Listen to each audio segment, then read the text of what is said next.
días a todos, bienvenidos a este webcast en el que hoy vamos a estar conversando sobre los desafíos y oportunidades en una era post-BEPS, tal como su título lo indica. Es un gusto para nosotros estar compartiendo con ustedes hoy. Esperamos que sea una hora de información enriquecida para ustedes. El día de hoy me acompaña Piero Ponce, quien es gerente a cargo de precios de transferencia en la oficina de Panamá. Rubén Cuyán, quien es gerente senior de precios de transferencia en la oficina de Guatemala. Y me permito presentarme, mi nombre es Carolina González, yo también soy gerente a cargo de precios de transferencia acá en Guatemala y pues encantada de estar compartiendo con ustedes hoy esta mañana. Y pues bueno, damos inicio con nuestro webcast, con la publicación de los 15 informes finales del Plan de Fiscalización BEPS, que estos se realizaron y se publicaron en octubre de 2015. Muchos países, ante la debilidad y lagunas de sus legislaciones tributarias, decidieron tomar acciones y modernizar de cierta manera pues sus sistemas tributarios, adaptándose a una globalización.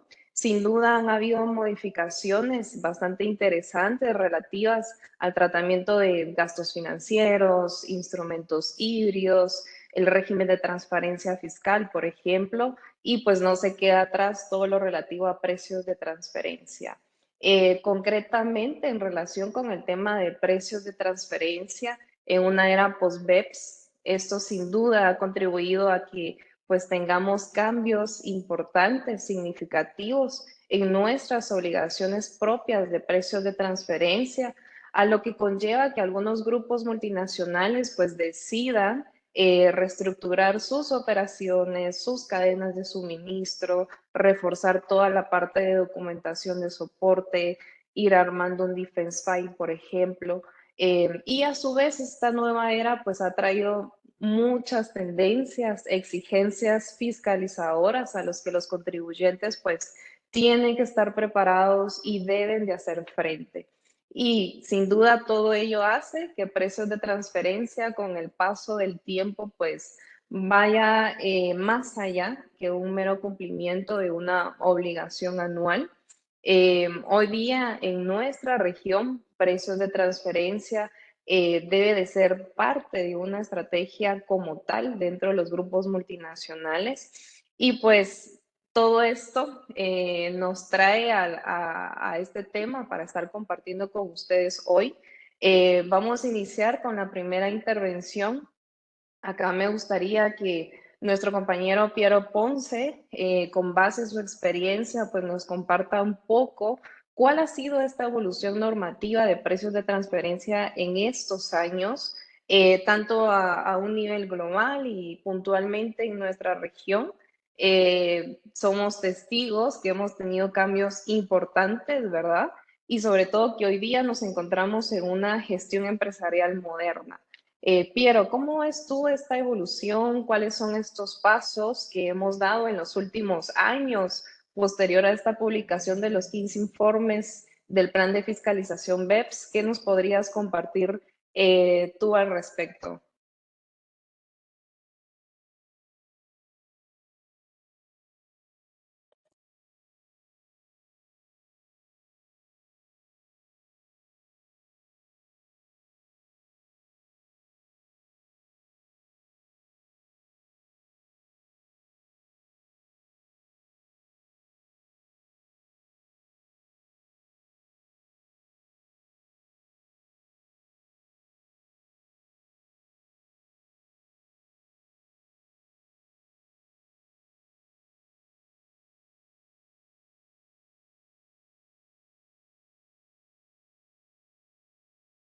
Piero, perdona, me parece que no te podemos escuchar. ¿Puedes revisar tu micrófono? ¿Ahora me escuchan? Ahora sí, sí, te Ah, escuchamos. excelente. Adelante, Piero, adelante. Problemas técnicos, ¿no? Vale, muchas gracias, Carolina. Y buenos días con todos y muchas gracias por acompañarnos en esta oportunidad. En línea con lo que mencionaba Carolina, pues las grandes economías mundiales, con el propósito de tomar acciones y modernizar sus sistemas tributarios, que con la globalización y la creación de estructuras complejas por parte de los grandes grupos multinacionales para eludir el pago de impuestos habían, de cierto modo, quedado desfasados, ¿no? Entonces, por ello es que la OCDE anuncia en julio de 2013 estos planes de acción BEPS con el fin de adoptar una serie de medidas para abordar la debilidad de las normas que habían en ese momento, ¿no? Y abordarlas de un modo eficaz y eficiente. Por cierto, BEPS pues significa Base Erosion and Profit Shifting, que es justamente erosión de la base imponible y traslado de beneficios. Entonces, este plan de acción BEPS, que finalmente o termina en octubre de 2015 con la publicación de los documentos finales de estas 15 acciones, aborda distintos temas que podemos verlo en la diapositiva a continuación. A ver que hay 15 acciones que abordan temas de economía digital, neutralización de los desajustes de instrumentos híbridos, normas para sociedades extranjeras controladas, deducción de intereses, distintos temas, y los principales que abordan precios de transferencia, inicialmente, digámosle así, o de forma directa, son las acciones 8, 9 y 10 y la acción 13. La acción 8 ataca principalmente a lo que es intangibles. Lo que busca es alinear los precios de transferencia con la creación de valor de intangibles, puesto que este tipo de transacciones son principalmente difíciles de valorar, y las guías que se tenían anteriormente de precio de transferencia, pues tocaba el tema, pero no daba muy buenas, o no detallaba, digámosle, la forma de poder valorar muy bien los intangibles, y justamente era un vacío que había en estos temas, y lo que da la acción 8 es un poco más luces sobre cómo poder valorar o determinar el valor de unos intangibles y pues se haga una remuneración justa y por ende un pago de impuestos justo en cada jurisdicción. La acción 9, por otro lado, es lo que busca es alinear los precios de transferencia con la creación de valor, tanto de intangibles como el tema de riesgos y temas de capital. Y en esta acción lo que trata mucho de delinear es el tema de el sustento de la documentación, por un lado. Por otro lado es, en el caso de intangibles, por ejemplo, quién tiene la propiedad legal. Y por otro lado, ve también el tema, profundiza el tema de los riesgos que se asumen en una transacción de intercompañía, puesto que lo que dan en esta acción 9 es dar luces sobre que la entidad que asume mayor riesgo debería tener una remuneración mayor de acuerdo justamente a, valga la redundancia, al riesgo que va asumiendo en empezar la transacción. Y que a su vez toda esta información no solo debe basarse en lo que dice el contrato, sino que tiene que estar en línea lo que dice el contrato con lo que se establece en la documentación. Luego, en la acción 10 va, digámosle, a evaluar lo que se tiene en, digámosle, transacciones de alto riesgo, ¿no? Como por ejemplo la atribución de beneficios resultantes de operaciones vinculadas que, por ejemplo, que puedan carecer en primera instancia de lógica comercial. O también ataca el uso, por ejemplo, selectivo de algunos métodos de precio de transferencia con el objetivo de desviar los beneficios derivados de ciertas actividades económicas que pueden ser más importantes de un grupo multinacional.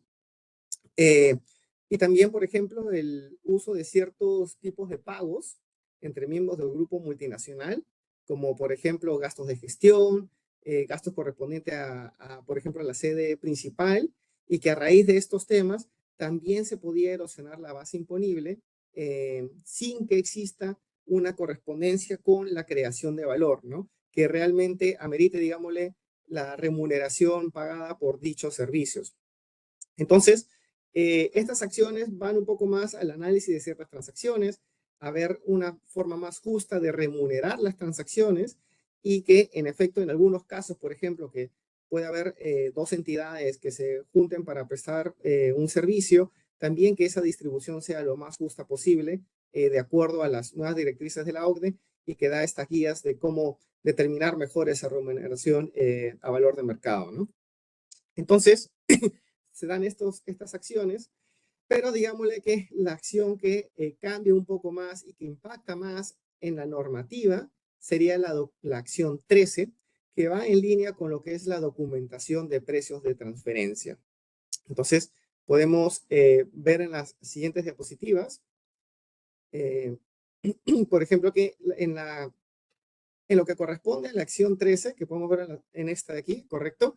Vemos que lo que da la acción 13 es cambia la forma de documentar lo que es precio de transferencia. Anteriormente se tenía lo que era en la mayoría de jurisdicciones una declaración informativa de precios de transferencia, donde se presentaba de forma muy resumida las transacciones con las partes relacionadas, cuál era la parte relacionada con la que estuvo la transacción, los montos de las transacciones, y en algunos casos la metodología de análisis y sus resultados. Y luego un estudio que acompañaba donde se desarrolla, digámosle, este análisis económico de las transacciones, demostrando que están pactados a valor de mercado y que contenía información sobre el contribuyente y en algunos casos, en algunas jurisdicciones, cierta información del grupo multinacional. Pero se estaba perdiendo digámosle, el big picture, ¿no? La vista global del grupo multinacional para poder determinar si realmente algunas transacciones tenían sustancia de ser. Si, por ejemplo, si se recibía un servicio, cómo la administración tributaria local podía tener certeza de que la contraparte se dedicaba a prestar esos servicios o tenía sentido recibir una facturación de servicios recibidos de la otra contraparte, o si se pagaba un intangible, cómo tener certeza de que la otra entidad o la contraparte tenía la propiedad legal o si desarrolló el intangible y que esa remuneración sea justa. Entonces, a raíz de estos puntos es que cambia la documentación de precio de transferencia en este plan de acción BEPS, que es luego además recogido por las directrices de la OCDE y actualmente están en su versión de 2022, a 3 documentos principales.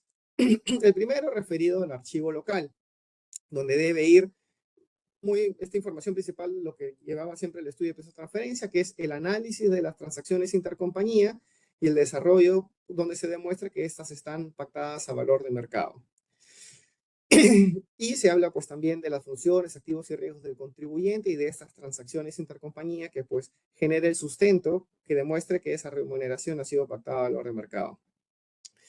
Por otro lado está el archivo maestro, donde ya se habla del grupo multinacional. En este archivo maestro, pues se debe presentar el grupo multinacional, su historia, los antecedentes, cuáles son las actividades principales que desarrolla el grupo multinacional, la presencia geográfica que tiene el grupo multinacional a nivel mundial, la descripción de las cadenas de valor de los 5 principales productos o servicios ofrecidos por el grupo, cuáles son las políticas de precio de transferencia en cuanto a intangibles, en cuanto a financiamientos y en cuanto a servicios intergrupos. Si hay contratos pactados, la información de los estados financieros consolidados del grupo multinacional, entre otros.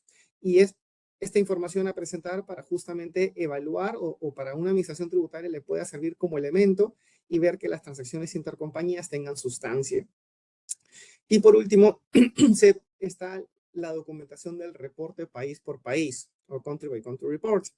Y esta obligación es para grupos multinacionales que superen ingresos consolidados de 750 millones de euros, que usualmente lo presenta la casa matriz, dependiendo de la legislación local, claro está, y donde se debe presentar todas las entidades que conforman el grupo multinacional, las jurisdicciones donde están, su taxa de ID, la dirección, y luego información financiera consolidada por jurisdicción, normalmente de forma agregada, en cuanto a los ingresos que ha tenido con partes relacionadas, con terceros, el total de ingresos, los impuestos devengados, los impuestos pagados, el capital social de las compañías, digamos, de forma agregada por jurisdicción, el número de personal, entre otros, ¿no?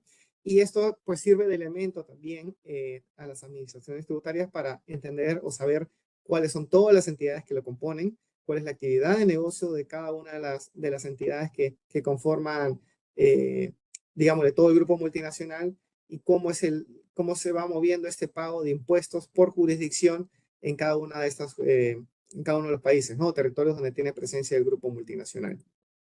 Entonces, hay un nuevo enfoque de precios de transferencia, ¿no? Digámosle como este nuevo mundo de precios de transferencia donde hay nuevas cosas que hay que tener en cuenta, que quizás antes se sabía que había que tener en cuenta, pero ahora han sido mucho más estipuladas y desarrolladas con este plan de acción BEPS.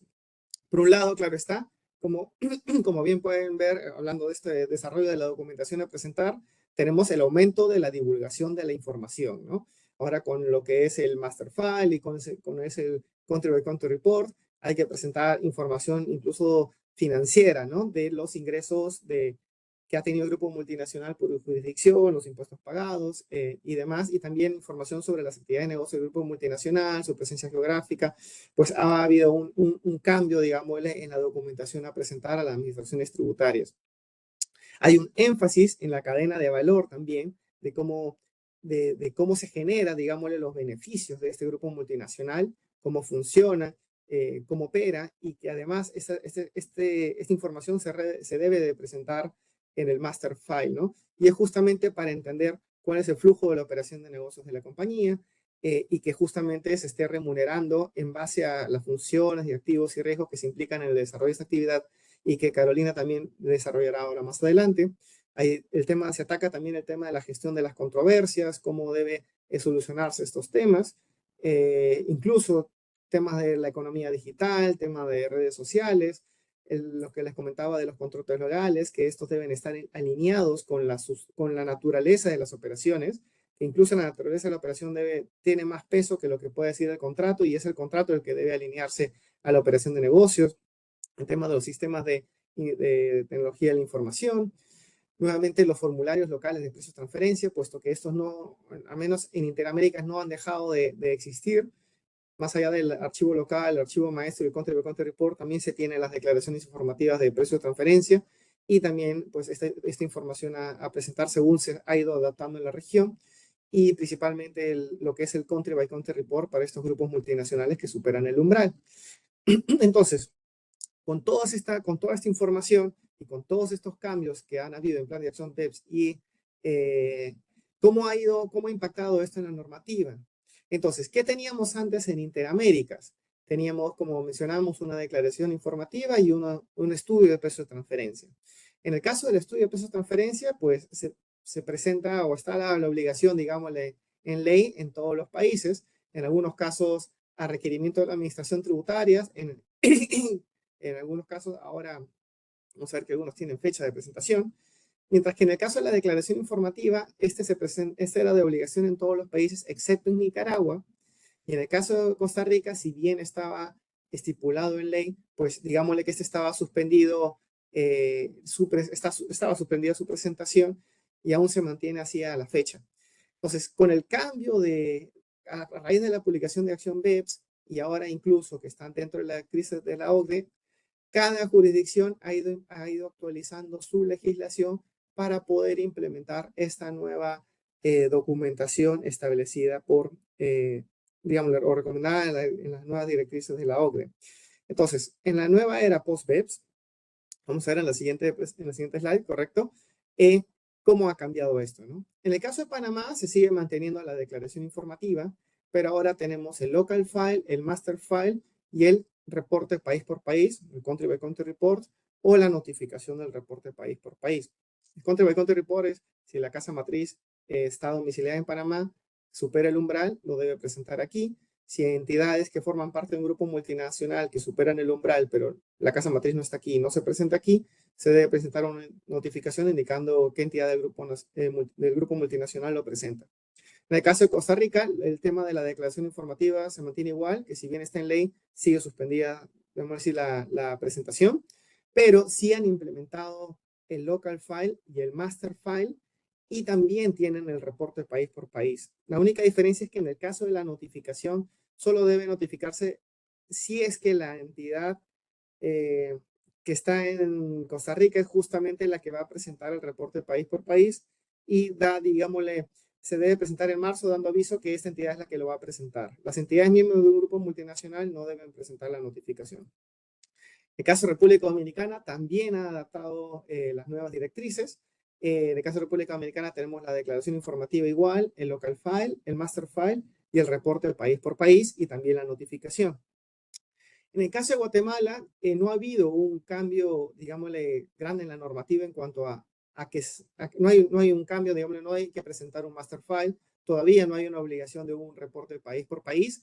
Sin embargo, algo que sí hay que mencionar es que en lo que es el estudio de precio de transferencia o ahora el equivalente a lo que sería el local file, se debe presentar información del grupo multinacional prácticamente al nivel de un master file. Es decir, no solo los antecedentes del grupo, sino también la presencia geográfica, estrategias de negocio, en las cadenas de valor y demás información que normalmente forma parte de un grupo del master file, digamos, del grupo multinacional.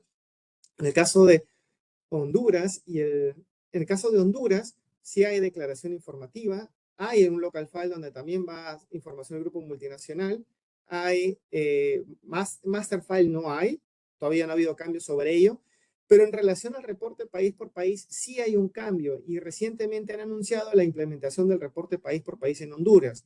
Sin embargo, este sur va a tener efecto a partir del ejercicio 2025, que va a ser el primer ejercicio bajo obligación, para presentar el reporte país por país en el ejercicio 2026.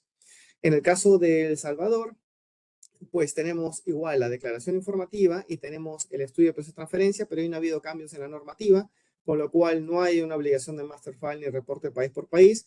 Y en Nicaragua igual no ha habido cambio en la normativa a la fecha, en el cual tampoco hay obligación actualmente de presentar la declaración informativa. Sí hay obligación de contar con el estudio de precios de transferencia, que también contiene información del grupo, pero igualmente no hay información, no hay obligación de presentar un master file o un country by country report.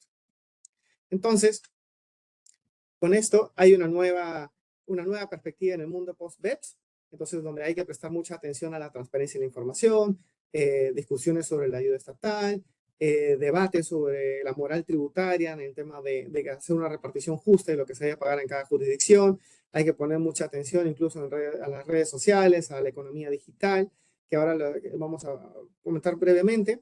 Recursos y herramientas tecnológicas también, pues, en este mundo digital y cómo esto también se tenía que atacar, digamos, en cierto modo, para evitar la elusión fiscal.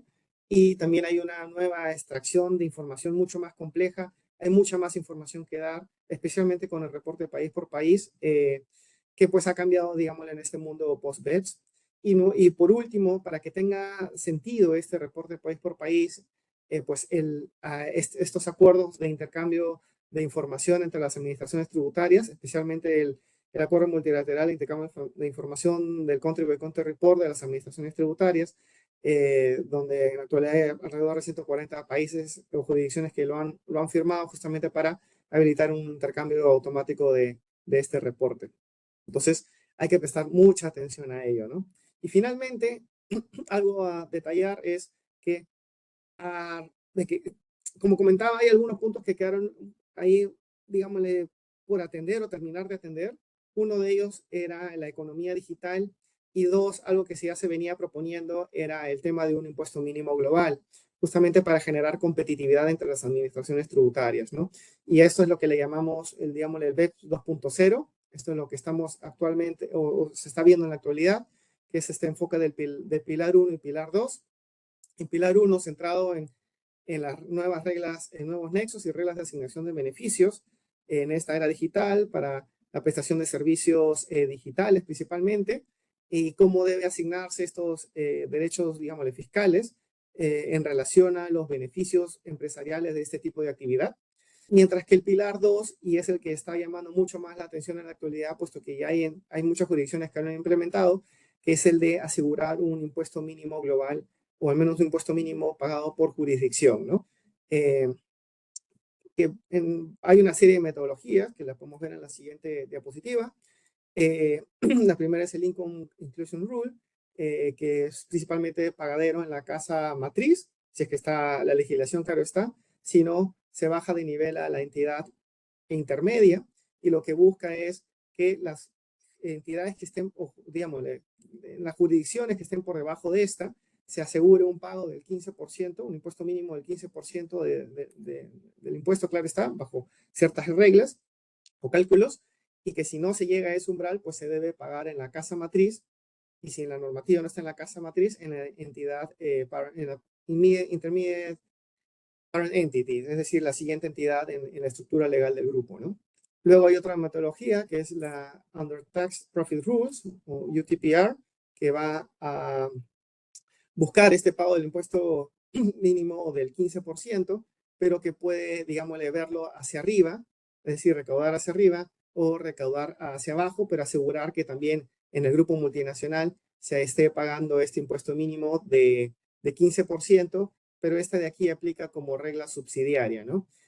Y en este caso sí se está teniendo una potencial entrada en vigor en algunos países a partir del ejercicio 2025, que ya está acá a la vuelta de la esquina. Entonces es muy importante tener esto en cuenta.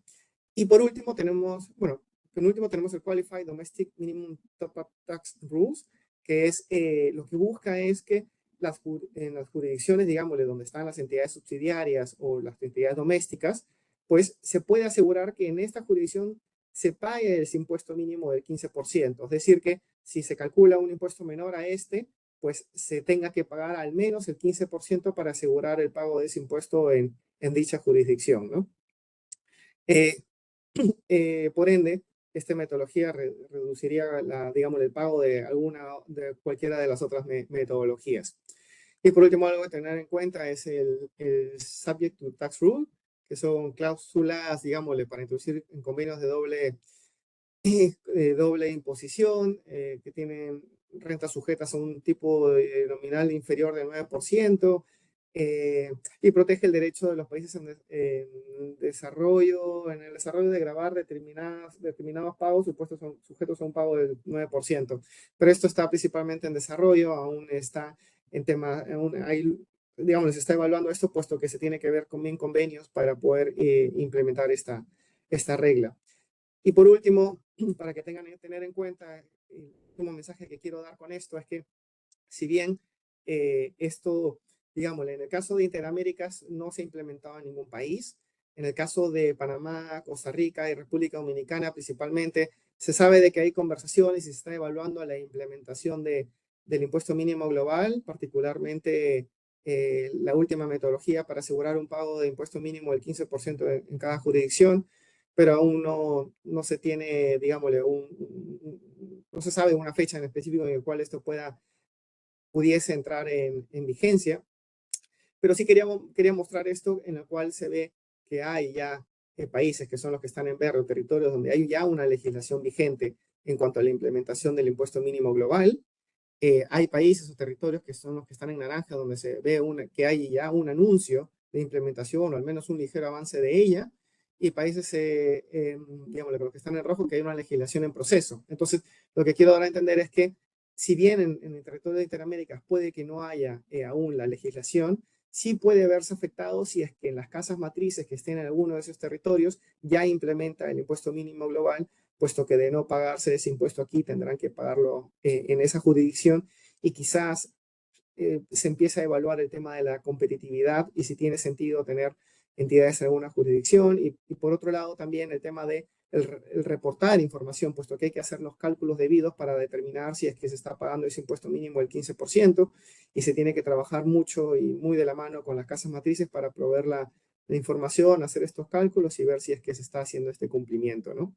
Entonces, con toda esta información y toda esta nueva era post-BEPS, pues vemos que esto puede afectar obviamente las cadenas de valor, puede afectar la operación de negocio de los grupos multinacionales, el enfoque de cómo debe atacar a ello. Entonces, aquí doy pase a Carolina para que nos comente sobre justamente, ¿no?, el impacto de este plan de acción BEPS y en las estructuras de las cadenas de valor de estos suministros globales.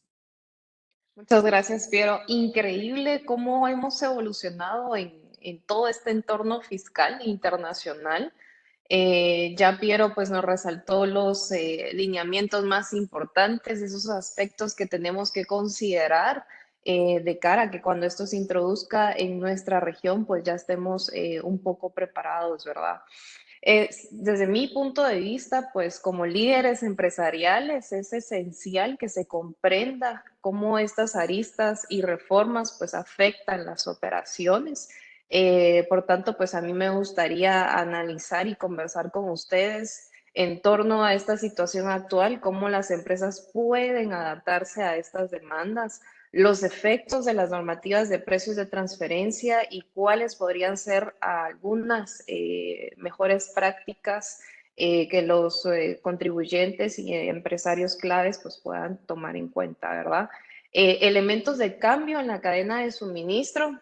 Pues hoy día, como mencioné, estamos frente a un entorno post-BEPS. Estamos viviendo un cambio significativo en la forma en que las empresas manejan sus operaciones y las cadenas de suministro como tal. Las directrices de la OCDE pues han establecido un marco mucho más rígido para combatir la erosión de la base imponible y el traslado de beneficios, y por lo que genera sin duda una presión adicional para las empresas. Y bueno, pues en este contexto existen ciertos elementos que propician la necesidad de un cambio en el seno de las operaciones intragrupo y cadenas de suministro. Eh, Uno de los principales y como primer punto que me gustaría abordar con ustedes es el aumento de la transparencia. Ya Piero resaltó mucho la importancia y justamente porque es uno de los pilares BEPS, la transparencia en las operaciones, y las nuevas regulaciones pues exigen a las empresas ser más transparentes en sus prácticas fiscales. Esto significa que las decisiones que se tomen a lo largo de la cadena de suministro pues sin duda deben de estar alineados con la creación de valor real en cada jurisdicción. Un enfoque de sostenibilidad. Vemos cómo los consumidores y los inversores están cada vez más interesados en la sostenibilidad. Las empresas deben adaptarse no solo a nivel de regulaciones fiscales, sino también en las expectativas del mercado en términos de responsabilidad social y ambiental, que es un tema que hoy día pues está muy de moda, suena mucho, hay que ponerle mucha importancia, empaparse del tema. Por otra parte, la digitalización. Y acá pues la transformación digital está redefiniendo las reglas del juego, el cómo operan las cadenas de suministro, esto, el uso de inteligencia artificial, hasta el análisis de datos. La digitalización permite a las empresas ser mucho más eficientes y también ágiles. Y pues justamente las razones de negocio y reestructuración de las empresas. Acá lo importante pues es hacerse la pregunta de qué se espera ante un cambio en las cadenas de suministro, ante una reestructuración, de dónde nace la idea de este cambio, cuáles pueden ser las razones, ¿verdad? Y pues para los grupos empresariales y en nuestra experiencia, ¿verdad? Creo que una de las principales razones que propician a un cambio es una mejor gestión centralizada de ciertas operaciones, un mejor control de las actividades, y pues estos son algunos de los temas que nos motivan a una reestructuración. Otros aspectos como la presión de los competidores, la situación económica, la situación de la industria en la que se opera, potenciales ahorros en una economía de escala, la necesidad de lograr una especialización más puntual y pues sobre todo, como mencioné, lograr una eficiencia y también una reducción de costos, ¿verdad?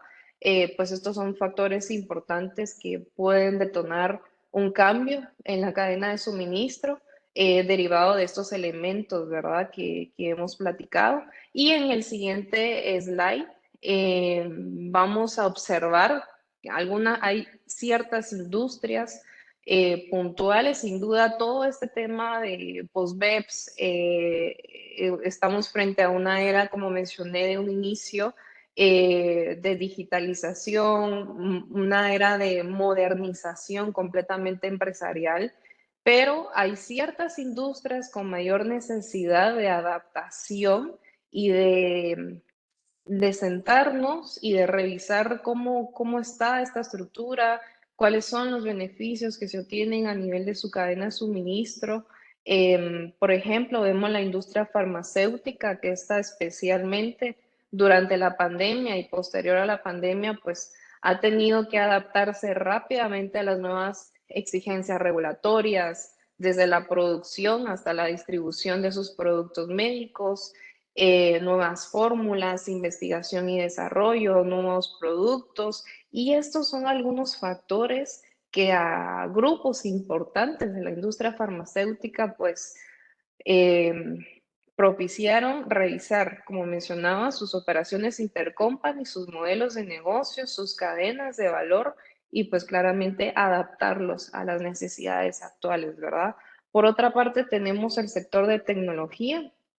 Las empresas de tecnología pues están bajo un intenso escrutinio de cómo manejan pues sus activos intangibles, como lo es el software, las patentes, y por tanto pues también necesitan revisar justamente la ubicación de estos activos intangibles para alinearse a las nuevas normativas fiscales y qué efecto tienen estos activos intangibles en sus países y cuál debería ser el tratamiento adecuado, ¿verdad?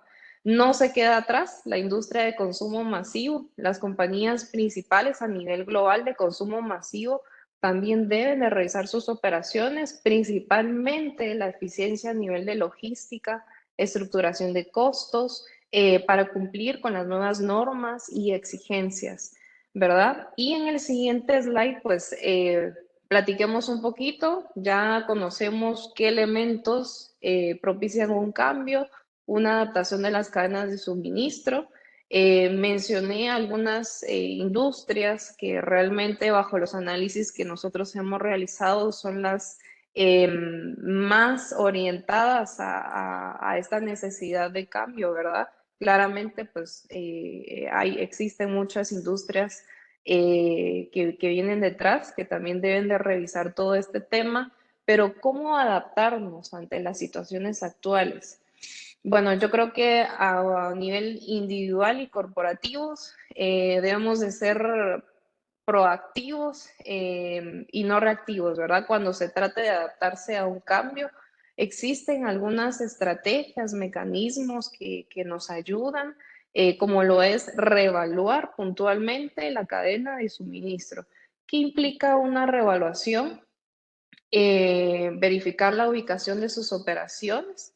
Las empresas deben analizar si sus operaciones actuales en el seno del grupo empresarial están en jurisdicciones, por ejemplo, que maximicen su eficiencia tanto a nivel fiscal, pero a nivel operativo, o sea, verlo de manera integral.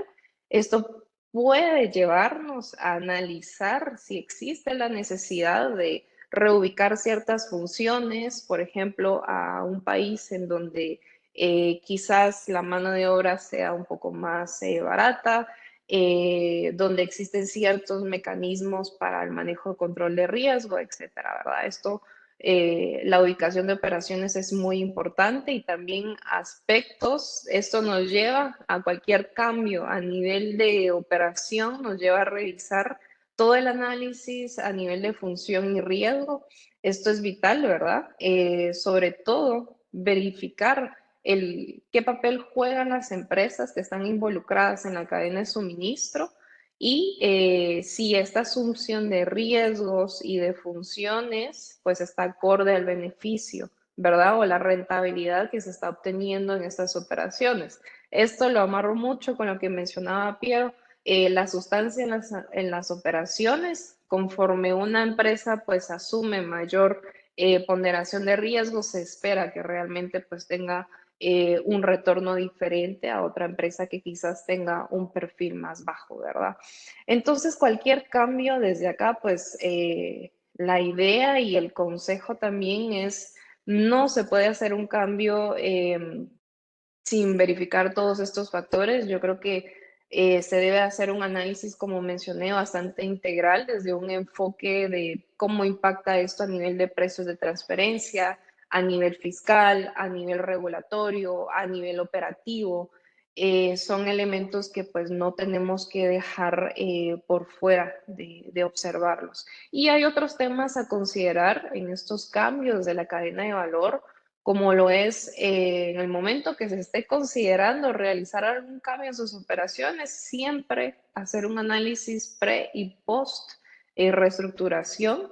Las empresas deben de evaluar, como mencioné, cómo se distribuyen, por ejemplo, los costos a lo largo de las cadenas de suministro, su relación y el impacto que tiene con las prácticas de precios de transferencia y pues esto implica hacer un análisis exhaustivo, profundo en todos los componentes de sus operaciones, de los modelos de negocio, las cadenas de suministro, qué sustancias se le va a dar a la reestructuración, como mencioné, cuál es la razón que origina este cambio y pues cuáles pueden ser los potenciales beneficios posterior a ciertos cambios que se visualizan, ¿verdad? Y por otra parte, la documentación, que eso es importante, pero al final del día, como Piero muy bien mencionó, un tema es de que se tenga contrato, que se tenga documentación, pero acá lo central es demostrar que realmente pues hay sustancia en las operaciones, que la realidad sí está acorde a lo que se dice a nivel de documentación, ¿verdad? Ahí lo podemos ver en pantalla, la documentación es fundamental, mantener una documentación robusta que respalde todas las decisiones que se toman. Esto no solo es clave a nivel a manera de cumplir con las normativas, sino también para protegernos a las empresas de futuras auditorías de las administraciones tributarias, potencial de sanciones. Vemos cada vez un fisco mucho más activo en nuestra región. Algunos países con un poco más de actividad, por ejemplo, Panamá o Guatemala, que hemos conversado con los colegas, que estos son los países en donde las autoridades tributarias pues están siendo más agresivas, más activas, poniéndole mucho foco a sus operaciones intragrupo, a la documentación que hay detrás, a la sustancia. Entonces, sí tenemos que estar preparados porque cada vez se preparan mucho más, ya sea con su software, con los equipos que hacen las auditorías. Entonces, pues sí, sí tenemos que estar preparados, ¿verdad? Y por último, cualquier adaptación ante circunstancias actuales y que es parte de analizarlo de una manera integral es siempre una colaboración interdepartamental. La adaptación efectiva requiere la colaboración de los departamentos a nivel corporativo de finanzas, operaciones, el área legal, y esto pues una estrategia cohesiva y multidisciplinaria sin duda pues es mucho más efectiva para enfrentar estos desafíos, ¿verdad? Si continuamos a la siguiente filmina, pues bueno, esto sin duda trae varios efectos a las normativas globales de precios de transferencia, como lo es el cumplimiento del impuesto mínimo global del 15%, y de qué manera pues esto impacta. Primero, en la cadena de suministros, pues el impacto principal es en la estructura de costos. Las empresas deben de, como mencioné, reexaminar esta estructura de tanto de precios, márgenes y costos para garantizar que sus operaciones en todas las jurisdicciones cumplan con este nuevo estándar de cumplimiento del impuesto mínimo global. Esto puede implicar, y sin duda lo vimos y nosotros lo atendimos con ciertos grupos, realizar algunos ajustes en estas operaciones a manera de lograr este cumplimiento, ¿verdad? Y por otra parte, tenemos la optimización de la cadena de suministro, como mencioné, una revisión proactiva. Las empresas que implementan una revisión pues con mucha antelación de sus políticas de precios de transferencia, pues pueden identificar áreas de mejora a nivel de eficiencia, evaluar potenciales riesgos de una fiscalización, potenciales ajustes, ¿verdad? Y pues esto no solo nos mitiga el riesgo, sino también nos hace ser mucho más competitivos en el mercado. Como mencioné, la mitigación de riesgos, una correcta gestión a nivel de los precios de transferencia, pues permite a las empresas evitar problemas legales y sanciones, lo que es crucial, ¿verdad? Para en un entorno de mayor escrutinio. Recordemos que todo esto es fundamental y es trascendental, sobre todo con el plan de fiscalización BEPS, con los tres pilares que tenemos hoy día, desde la sustancia de sus operaciones, la coherencia en los resultados, la transparencia en la operación. Y sustancia no es más a que toda operación, todo modelo de negocio, reestructuración, pues debe de demostrar que la transacción es real y que cuenta con todos los elementos que sustentan dicha transacción, y esto se hace mediante un análisis exhaustivo funcional de las cadenas de suministro, en donde se logre realmente comprobar que las utilidades obtenidas pues van acorde al nivel, como mencioné, de la asunción de riesgos, funciones y el uso de activos de las operaciones. ¿A, a qué me refiero con la transparencia? Pues esto busca crear mayor y mejor visibilidad para las autoridades tributarias, tales como divulgar en algunos casos estrategias fiscales, los mecanismos utilizados en los requerimientos de información y pues todo lo que implique de qué manera estamos documentando los precios de transferencia, ¿verdad? Coherencia, que los sistemas fiscales sean totalmente coherentes en los diferentes países.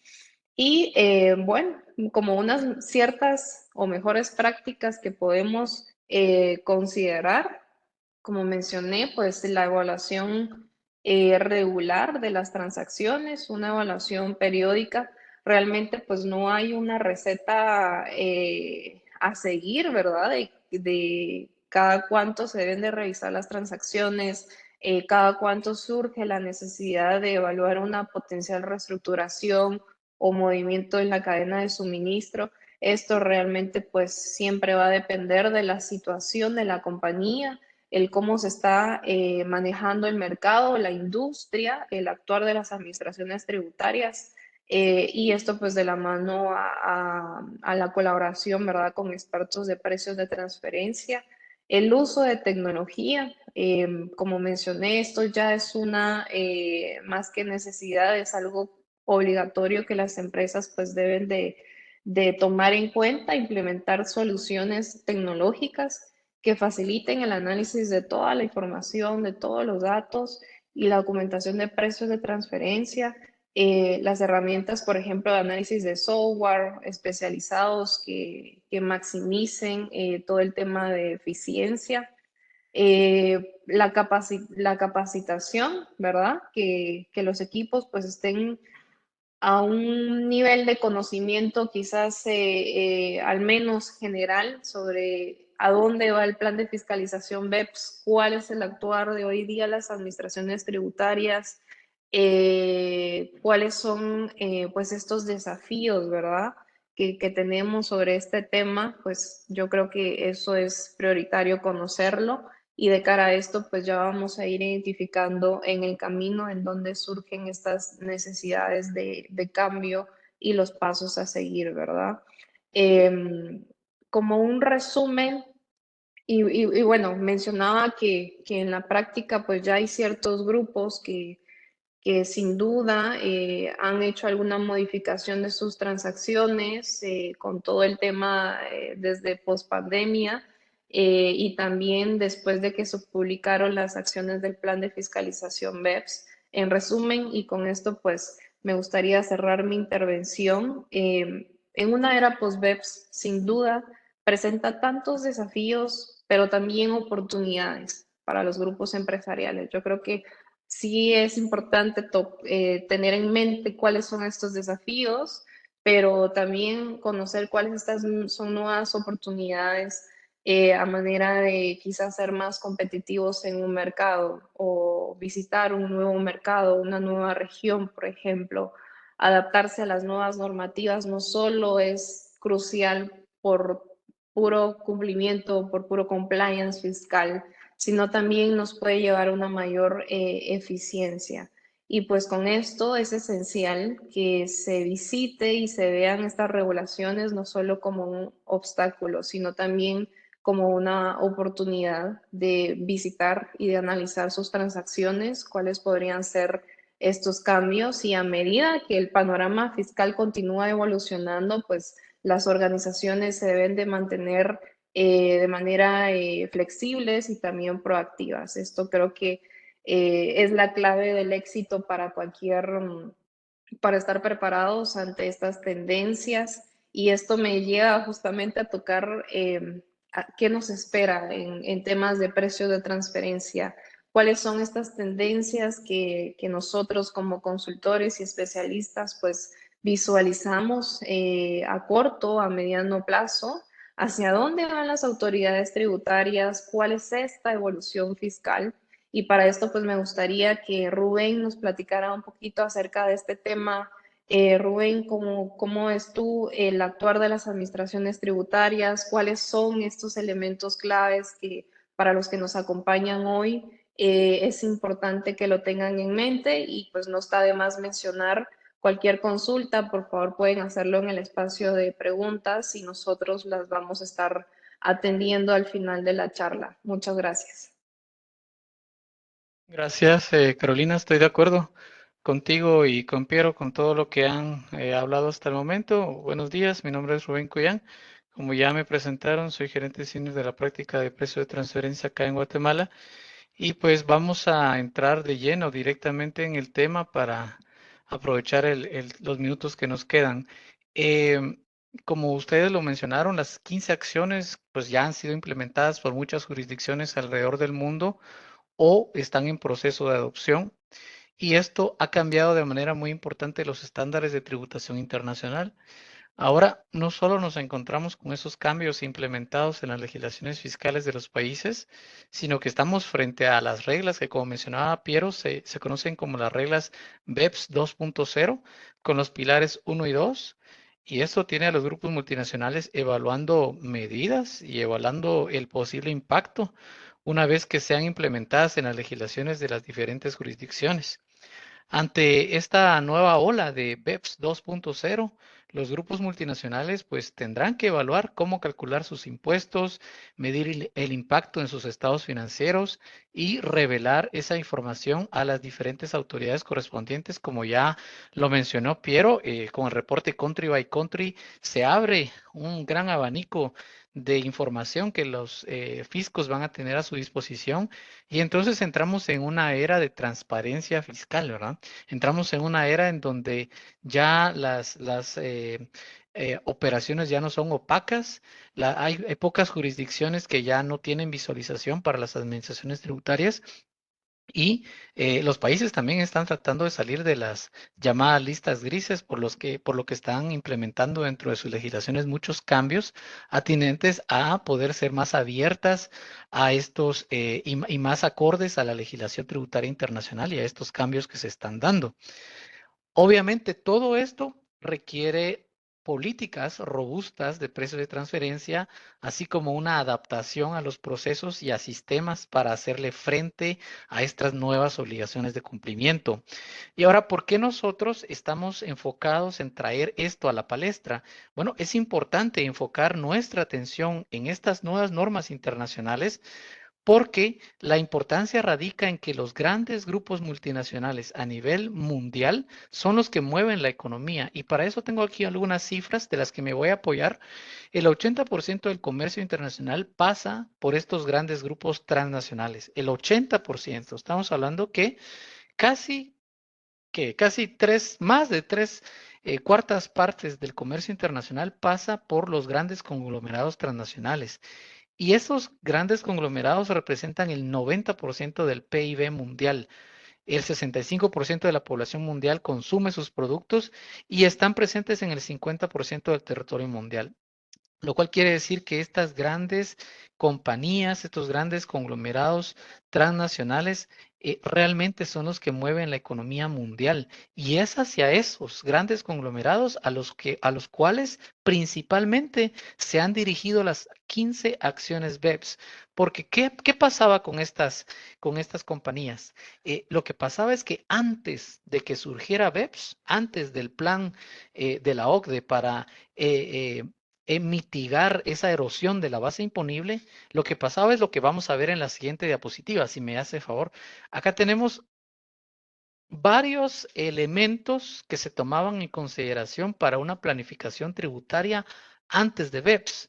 Antes de BEPS, entonces lo que se pretendía en primer lugar era minimizar la imposición en determinadas jurisdicciones. Entonces ya lo mencionó Carolina también y Piero, de que si una compañía está ubicada en una residencia fiscal con una alta tasa tributaria, lo que se buscaba era cómo trasladar los ingresos de esa compañía hacia una jurisdicción de baja o de nula tributación.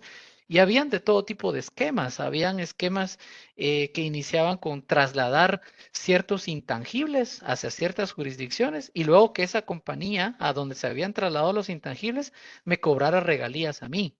Pero ahí habían de todo tipo de colores y sabores de estrategias, porque habían estrategias como muy bien pensadas y habían otras estrategias que ya rayaban también en algo que podría ser hasta tipificado de un ilícito penal. Entonces, esa situación se vino a mitigar con la implementación de las 15 acciones BEPS. Otra situación era que se redujera o no la existencia de la retención en la fuente. Sí, entonces acá lo que pretendían las entidades o los grandes grupos multinacionales también era trasladar las operaciones desde las cuales se cobraban se cobraban por los servicios prestados hacia jurisdicciones en donde posiblemente había la posibilidad de utilizar instrumentos híbridos o compañías híbridas que en algún país pudieran estar exentas y del otro lado también pudieran estar exentas del lado tanto del ingreso como del lado del cobro, pudieran estar exentas del pago del impuesto sobre la renta. Y para eso muchas compañías también lo que hacían era crear compañías intermediarias en jurisdicciones de baja o nula tributación y muchas ocasiones también pasaba en que esas compañías eran revestidas, vamos a decir así, de un, este, de un traje de cumplimiento de precios de transferencia. ¿Cómo así? Eso significa que mediante una asignación contractual decían, bueno, la compañía que está en esta jurisdicción de baja tributación es la que tiene la posesión de la marca. Entonces, como tal, hay que trasladarle el pago de regalías hacia esta compañía. Eh, sí, pero ¿qué está haciendo esta compañía por el engrandecimiento de esa marca? Está desarrollando la marca, está manteniendo la marca, está incrementando la fama comercial de esa marca, o simplemente porque tiene el derecho de uso o simplemente porque tiene la titularidad contractual de la marca, ya por eso tiene que estar recibiendo las regalías y no se tiene que compensar a las compañías que realmente están generando valor para esa marca. Eso pasaba mucho antes de BEPS y ahora con BEPS eso es lo que se ha venido a tratar de mitigar también. Otra cuestión era que la jurisdicción en donde se encuentra el último beneficiario, pues estaba en una jurisdicción de alta tributación también, pero muchas veces se difería el momento en el que se trasladaban las rentas hacia esa jurisdicción de alta tributación. ¿A qué me refiero con que se difería? Me refiero a que las utilidades no se trasladaban a esa jurisdicción, se mantenían en las jurisdicciones de baja o nula tributación y ahí se quedaban a perpetuidad. Y luego, a través de algunas otras herramientas jurídicas, se lograba que los últimos beneficiarios lograran gozar de esos beneficios sin pagar impuestos sobre la renta también. Entonces, digamos, esto es lo que detonó que surgieran las acciones BEPS como una medida para paliar todas estas situaciones que en anteriores ocasiones se venían abusando incluso de normas de precios de transferencia, de tratados de doble imposición. Se daba lo que se conoce como el famoso treaty shopping, en donde yo creo una entidad en algún país que tenga un tratado para evitar doble múltiple tributación con el país con el que yo estoy operando y de esa forma aprovechar los beneficios del tratado para no pagar impuesto en alguna de las dos jurisdicciones o en el peor de los casos, en ninguna jurisdicción. Entonces, luego de la implementación de las acciones BEPS, pasamos a la siguiente diapositiva y entonces podemos ver que surgen algunos retos de precio de transferencia que vamos a llamar retos de precio de transferencia post implementación de BEPS. Ya hablaron mis compañeros acerca de la reestructuración de las cadenas de suministro, hablamos acerca de los retos también que trajo la implementación de cada una de las acciones y también de las más recientes que son el Pilar 1 y 2 de la acción 1 del plan BEPS. Y de todo eso es de donde nace lo que aquí tenemos. En primer lugar, un cambio de ponderación en que las actuales directrices de la OCDE otorgan mayor valor, mayor peso al enfoque de creación de valor. ¿A qué me refiero? Me refiero a que ya puse el ejemplo en donde una compañía tenía el derecho de cobrar las regalías solo porque tenía la propiedad de la marca, solo por eso.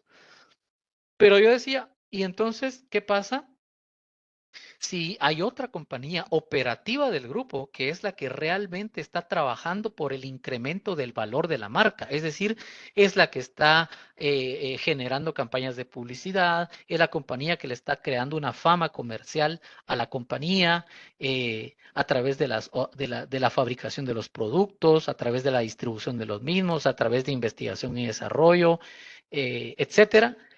¿Cómo se está retribuyendo esa creación de valor a esa compañía, aunque no sea la titular del intangible? Eso es algo que recientemente se implementó dentro de las acciones BEPS y en la versión 2022 ya aparece lo que es el enfoque DEMPE, que es hay que retribuir a la compañía que realmente desarrolla, mejora, mantiene o protege el intangible.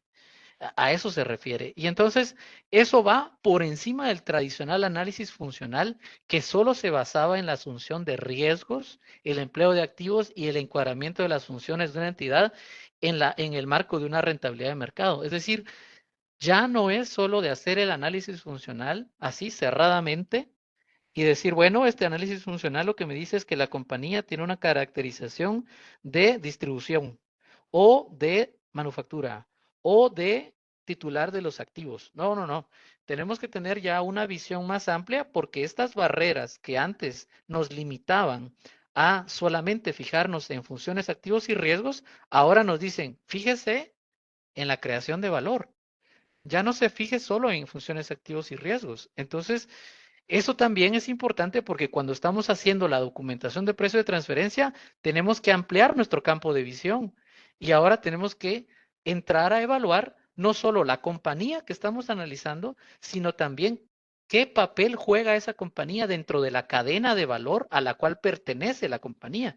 Hay un input que entra como la compra de materia prima, pero luego hay otra compañía que manufactura esa materia prima y hay otra compañía que la comercializa y hay otra compañía que presta servicios y hay otra compañía que tiene los intangibles. ¿En qué cadena o en qué eslabón está la compañía que yo estoy analizando y cómo juega esto en el conjunto del grupo empresarial? Esa es una nueva forma en la que hay que analizar ahora precios de transferencia y ese es el primer reto post-BEPS de la legislación de precios de transferencia. Luego está un cuestionamiento porque también entra ya a funcionar dentro de poco el pilar 1 de la acción 1 del plan BEPS.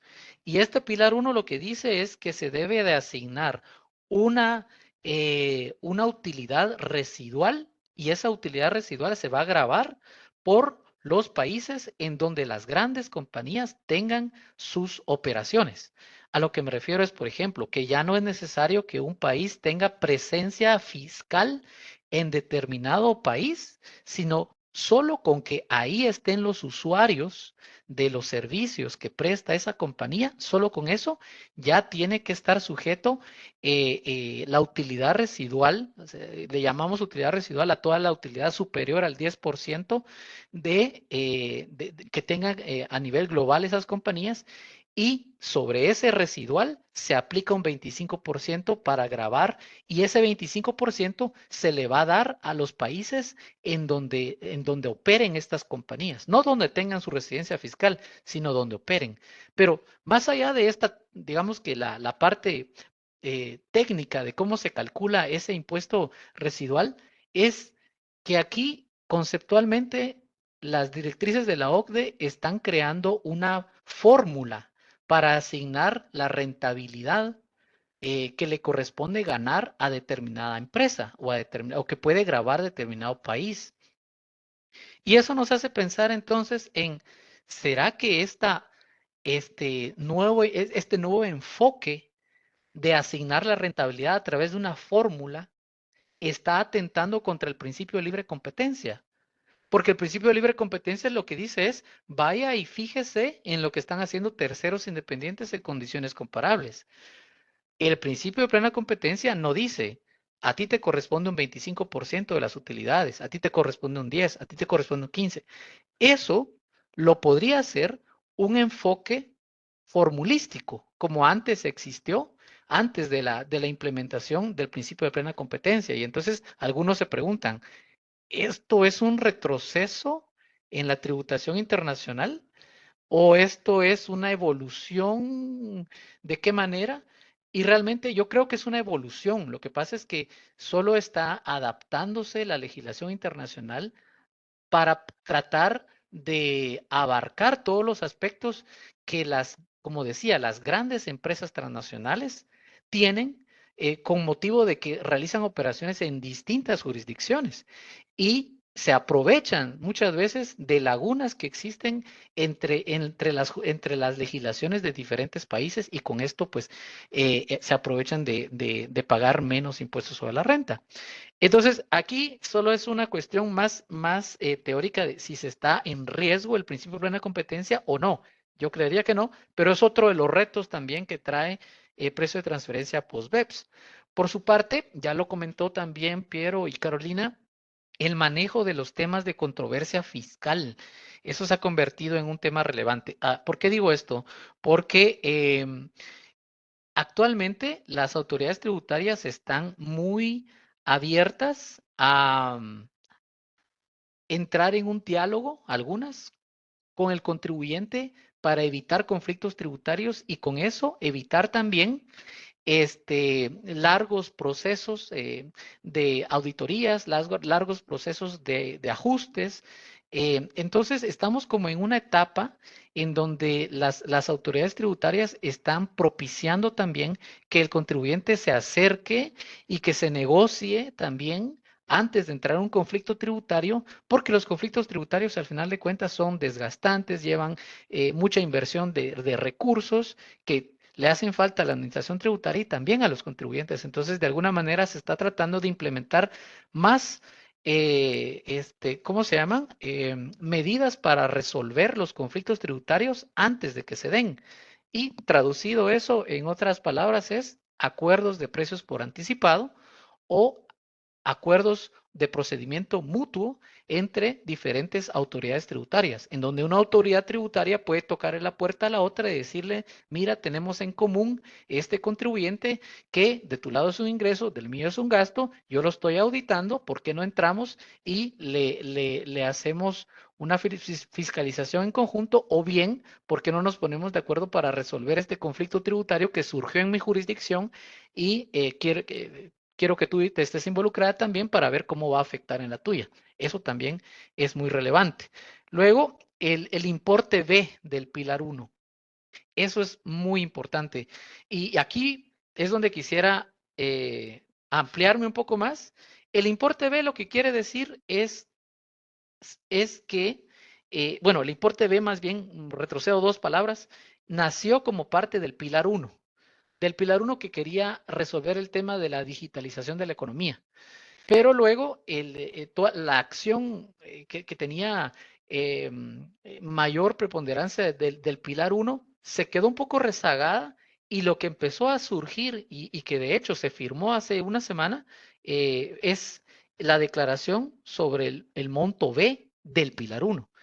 ¿Por qué es importante esto? Esto es importante porque el monto B lo que quiere es estandarizar cierto nivel de ganancias para las compañías que son distribuidoras o para las de riesgo limitado o para las compañías que dedican a actividades de marketing.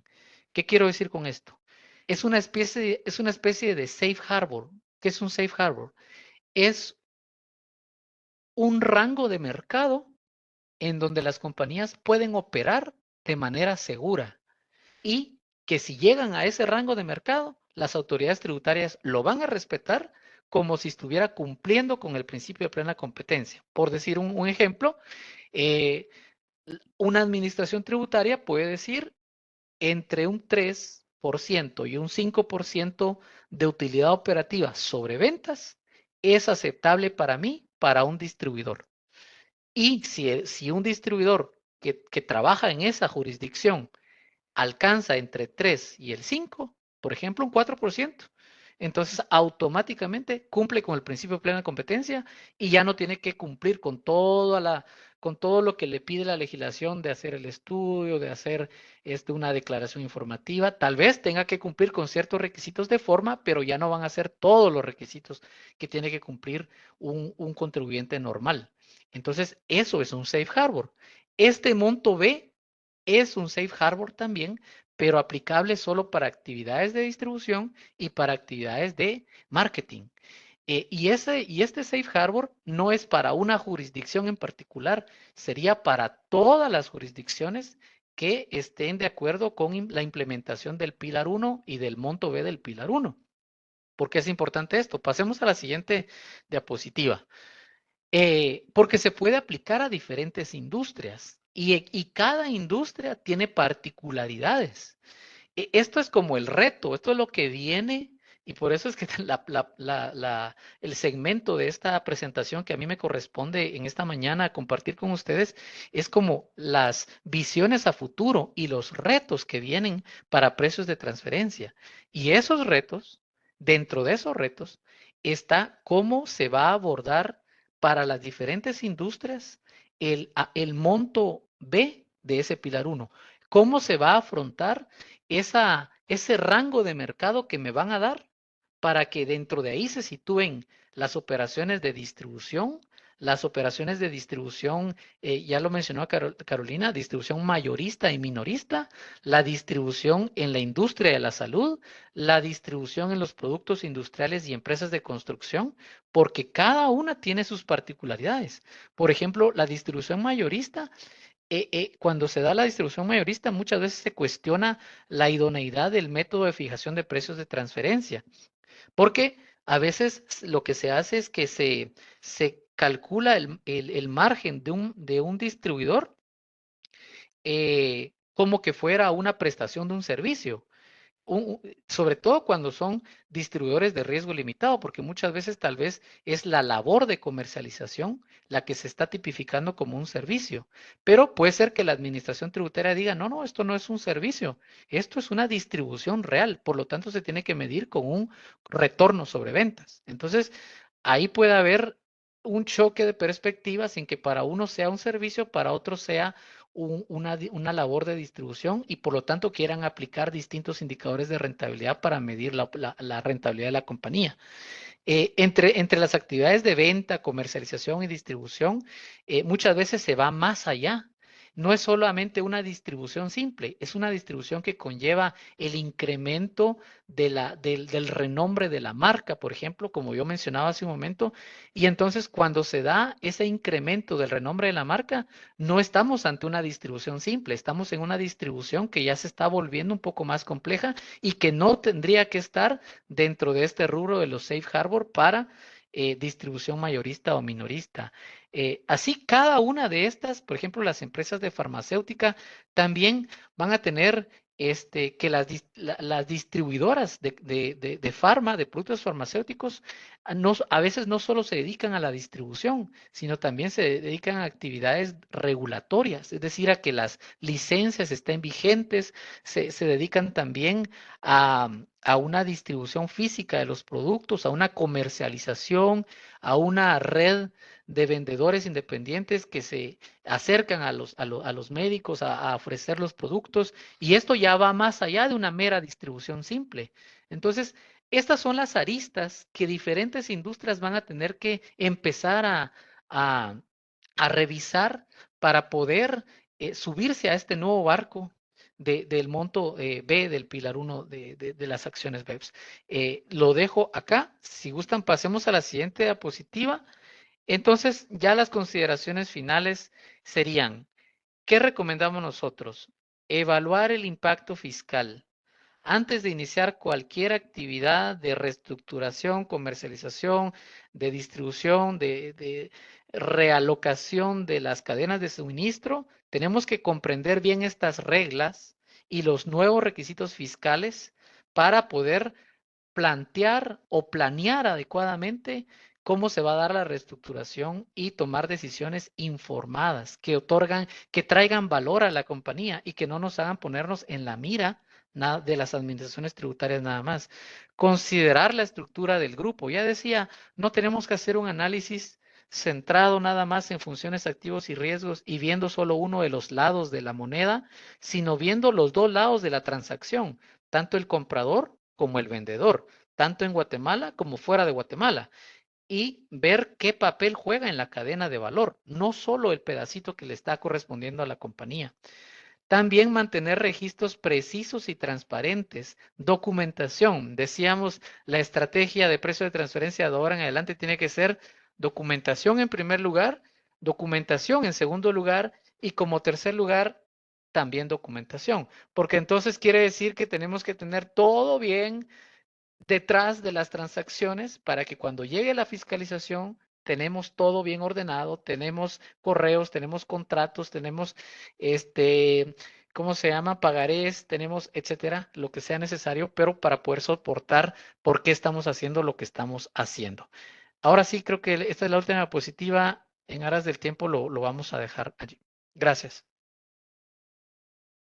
Muchas gracias, Rubén. Interesante, la verdad es de que vemos de que son varios temas que hay que tomar en cuenta, ¿verdad? Como mencionamos, más que un compliance, hay un análisis exhaustivo detrás de cada transacción, de cada modelo de negocio, de cada compañía. Hay muchos retos, cómo afrontarnos hacia ellos en un entorno tan dinámico, ¿verdad? En el ámbito empresarial, fiscal. Y tenemos acá algunas preguntas. Me voy a tomar la molestia de leerlas acá. Dice, buenos días, una consulta, aunque no exista obligación de los pilares BEPS en la región, ¿qué se debe de considerar para el cumplimiento del Country by Country Report, Master File e informe local? Piero, ¿tú nos podrías apoyar con esta respuesta? Sí, claro, Carolina. Algo que, como justamente comentaba Rubén, algo súper importante es el tema de la documentación. Y en el punto de la documentación es que la documentación sea consistente. Es decir, tiene que ver consistencia en cuanto al, por ejemplo, las declaraciones informativas de precios de transferencia, las declaraciones de renta locales, lo que se reporta en el estudio de precios de transferencia, lo que se presenta en el master file, lo que se presenta en el reporte país por país y lo que se presenta en los estados financieros consolidados. Sobre todo en estos grupos multinacionales que superan los 750 millones de ingresos, 7 millones de euros de ingresos consolidados, pues y que tienen la obligación del reporte país por país y que a su vez podría aplicarles el impuesto mínimo global, considerando que el umbral es el mismo. Ahora hay el concepto de estados financieros calificados y de reporte país por país calificados. Y es calificado cuando hay consistencia principalmente entre ambos reportes. Es decir, que si por X motivo, por ejemplo, en algún contribuyente realiza ajustes de precio de transferencia o hace alguna modificación, tiene que hacerse con la mayor anticipación posible, hacerlo antes del ejercicio, verificar que estos ajustes estén dentro de lo que es la información a presentar en precio de transferencia, que esté dentro del reporte país por país, que los estados financieros también considere esta información. Es decir, tiene que verificarse consistencia en toda la información para que ambos reportes sean calificados. Y además, a nivel del reporte de país por país, y en el caso del pilar 2 del impuesto mínimo global, se ha establecido una serie de safe harbors en las cuales, para determinar si, por ejemplo, una entidad en una jurisdicción se está pagando el impuesto mínimo del 15% o no, se puede utilizar el reporte país por país como medida para determinar si en esa jurisdicción se está pagando el 15% o no. Y bueno, como medida transitoria se ha utilizado para el ejercicio 2024 un impuesto, que se alcance un impuesto mínimo reportado en el reporte país por país del 15%, para el 2025 2025 del 16% y para el 2026 del 17%. Entonces, si en el reporte país por país que se presenta, siendo calificado, se superan estos umbrales, digámosle que no habría que hacer los cálculos y demás para determinar si es que en esa jurisdicción no se hubiese llegado a superar el 15%. Entonces, es súper importante la información que se proporciona, en especial para propósitos del reporte país por país, y que esa información esté consistente con el estado financiero consolidado. Y cabe mencionar que en las jurisdicciones donde hay obligación de presentar el master file, es parte de la documentación del master file la presentación de los estados financieros consolidados. Entonces, las administraciones tributarias van a tener acceso a toda esta información, a toda esta documentación que van a proporcionar los contribuyentes en las distintas jurisdicciones, y a su vez que las administraciones tributarias puedan intercambiarse esta información. Entonces, es súper importante que se presente información correcta.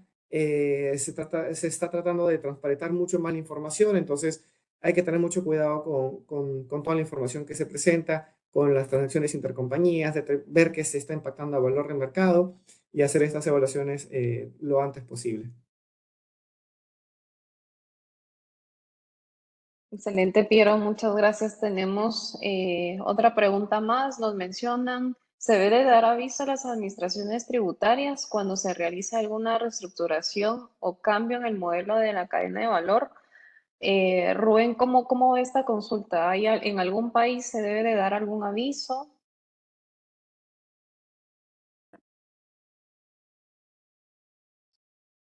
En Centroamérica, según yo tengo mis conocimientos, todavía no.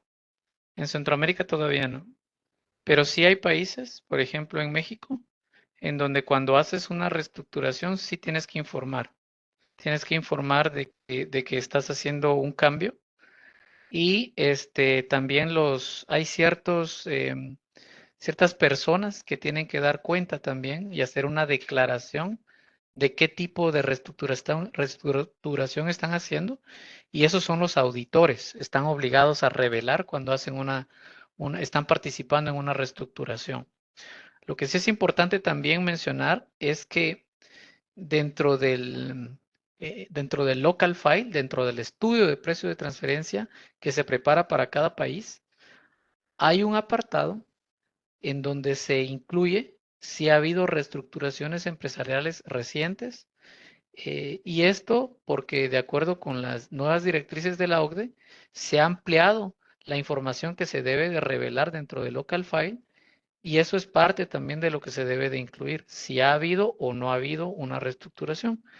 Lo recomendable es, si estamos hablando de una reestructuración que se dio fuera de Centroamérica, que no tiene un impacto en la compañía local, y que quizás tampoco está recibiendo un gasto la compañía local con respecto a esa reestructuración, un gasto o un ingreso, pues quizás mencionarlo, ¿verdad? Pero no es algo como un requisito indispensable para que esté completa la documentación de precio de transferencia. Cuando sí es necesario es cuando hay un cambio en la estructura de la organización, y esto ya sea que impacta directamente a la compañía local o le cargaron un gasto a la compañía local por esa reestructuración que hubo a nivel global, o le cargaron o le dieron un ingreso, etcétera. Puede haber de muchos casos, pero si hay una implicancia directa o indirecta, debe de revelarse. ¿Para qué? Para darle un poco más de contexto a la administración tributaria, y que la administración tributaria no haga suposiciones incorrectas tal vez de por qué la rentabilidad de la compañía subió o disminuyó. Eso podría anotar.